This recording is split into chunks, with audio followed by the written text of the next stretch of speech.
So there's something about writing a novel that makes Ann Patchett, the best-selling author, think about death, her own death. It's kind of gets stirred up for her, and maybe she says it's become, because she creates all these characters and she breathes life into them, and she has this kind of plan and a plot for what's going to happen, and she's afraid if she were to die before the novel is finished, then she'd have all these characters just hanging out there forever without any resolution.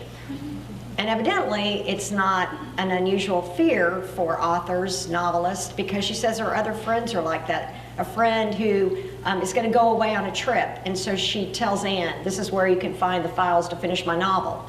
Or she has another friend who just puts a Post-it note on her computer when she's going to go away for a while that says, Ann Patchett will finish this if I don't return. So when COVID came, in those early days, remember the leaving your groceries in the garage for 3 days, and then bringing them in and wiping them down for 3 days, and the terror of that, she decided, yeah, I'm not going to start a novel. You know, I don't want to do anything to attract death's attention. So she wisely decided instead she would write a collection of essays, These Precious Days, because in her mind, you know, death is not really interested in essays, right? You know, they don't have characters, death's not going to come for you. Now, not being an author or a writer, you know, I'm not really sure about the logic of that. You know, it never really occurred to me. But I certainly have my own ways of trying to control, especially when my children were little. It was like really, really important that I had like everything about guardianship in place, right? So that if something were to happen to us, there'd be a good friend, someone I really trusted who could kind of finish their lives out like a novel, you know, and make sure that everything went well. I mean, we all have our ways of trying to kind of control and keep death at bay. We go to the doctor, or some people never go to the doctor. We bike, we ride, we give up meat or salt or sweets, we sit in the middle of the airplane. You know, we've got our strategies, and we're not alone. The disciples are like that too. We meet them today, and they want to keep death as far away as they can. Up until this part of the gospel, this has been the sweet baby Jesus gospel, and this has been the loving, serving, teaching, healing, caring, liberating, freeing Jesus. And then you get to the 9th chapter, and all of a sudden you've got the suffering and dying Jesus, the if you want to save your life, you've got to lose it Jesus. And the disciples are like, no.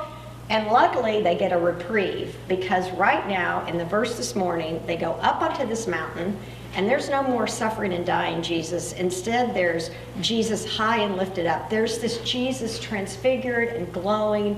His clothes are dazzling white, and he's just glowing. And the disciples, Peter especially, is like, yeah, let's freeze this moment. I'm going to build you a booth, and Moses and Elijah, and we'll just stay here forever.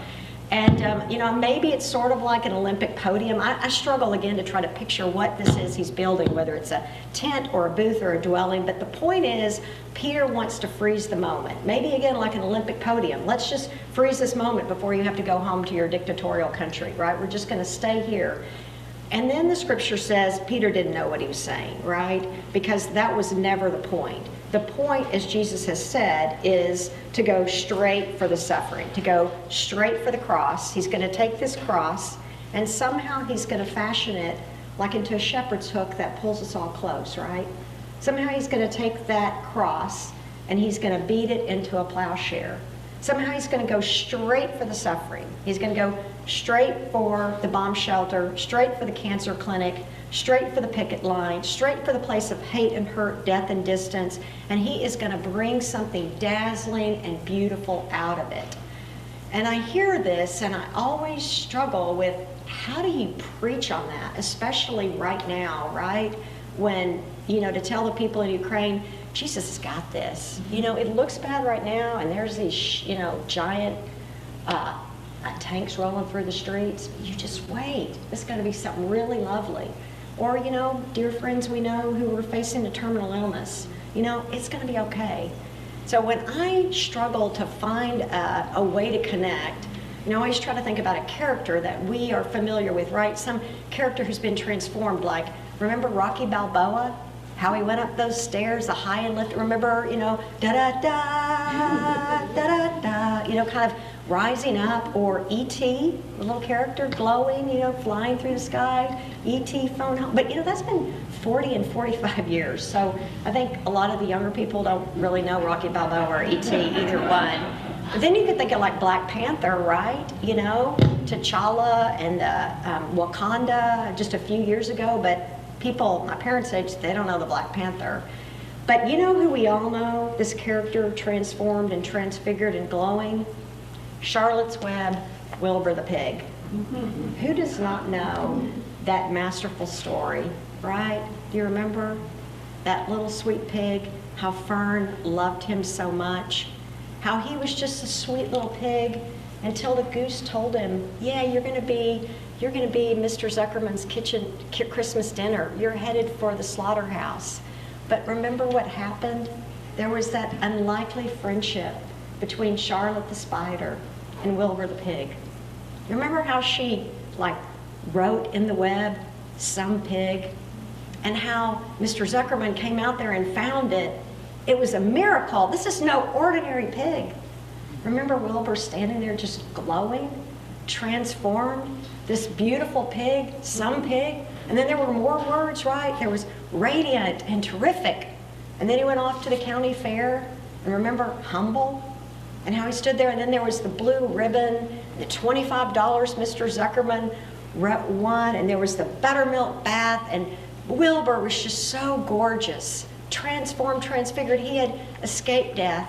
And then at the end of that glorious day at the fair, it's quiet, it's just Wilbur and Charlotte, and she tells him how thankful she is for how the day has gone.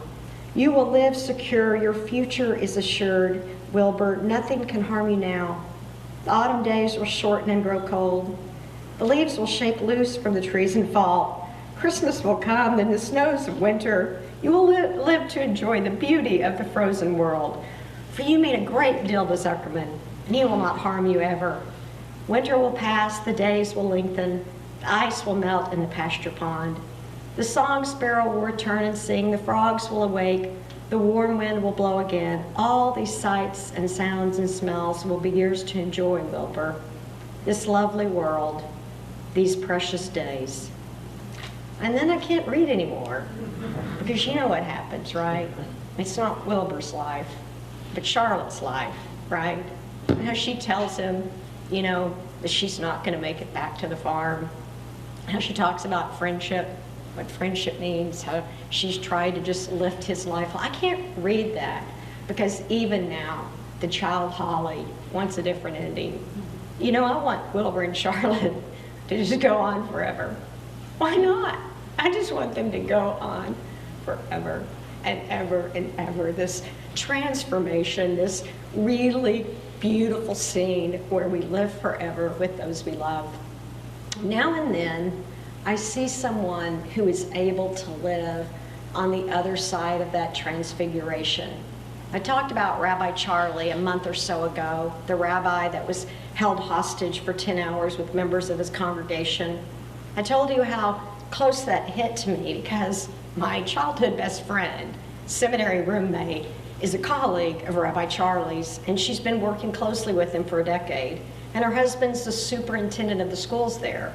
They've all worked really closely together. And he's now going to a temple where one of my good friends is a rabbi, husband just left. I felt just so drawn into this. So Cindy and I have been back and forth wondering how he's doing with all the trauma. And she sent me a picture this last week of Rabbi Charlie and her husband Robin, the superintendent.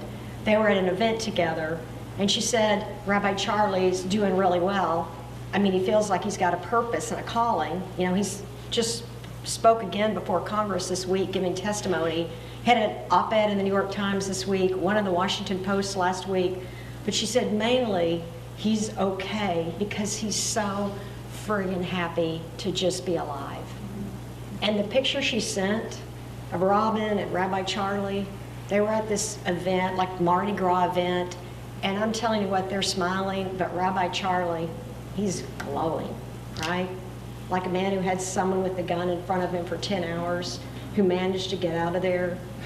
His teenage daughters, his wife, life every day. I mean, he's just glowing in this picture.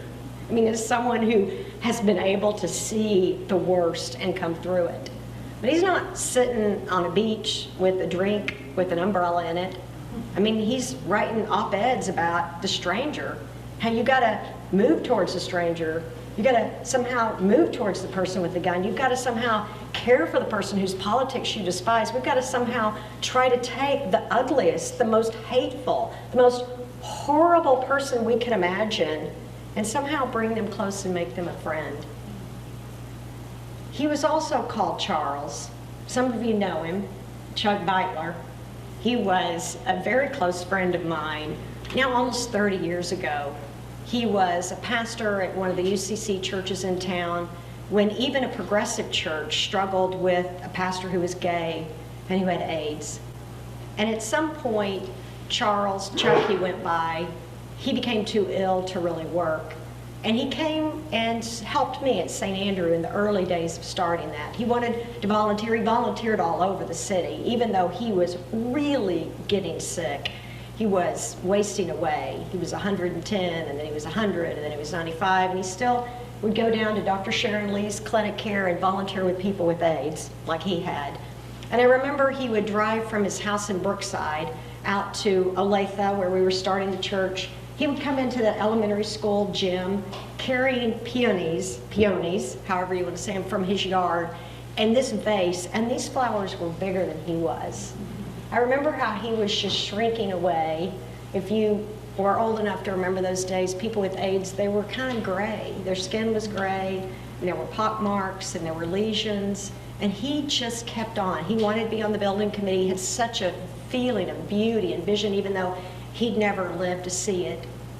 And I remember one time he came to my house. We both lived near 58th and Oak in Brookside, and his partner had taken the car keys away from him. He had just come out of the hospital. No one thought he would even come over. He was 38, just a couple of years older than me. I was pregnant with my first child, and I wanted her to know him. I wanted him to live. And I remember he came over, and he was just a skeleton. I mean, there was nothing to him. And there were lesions, and he had PICC lines, and he wanted to tell me something.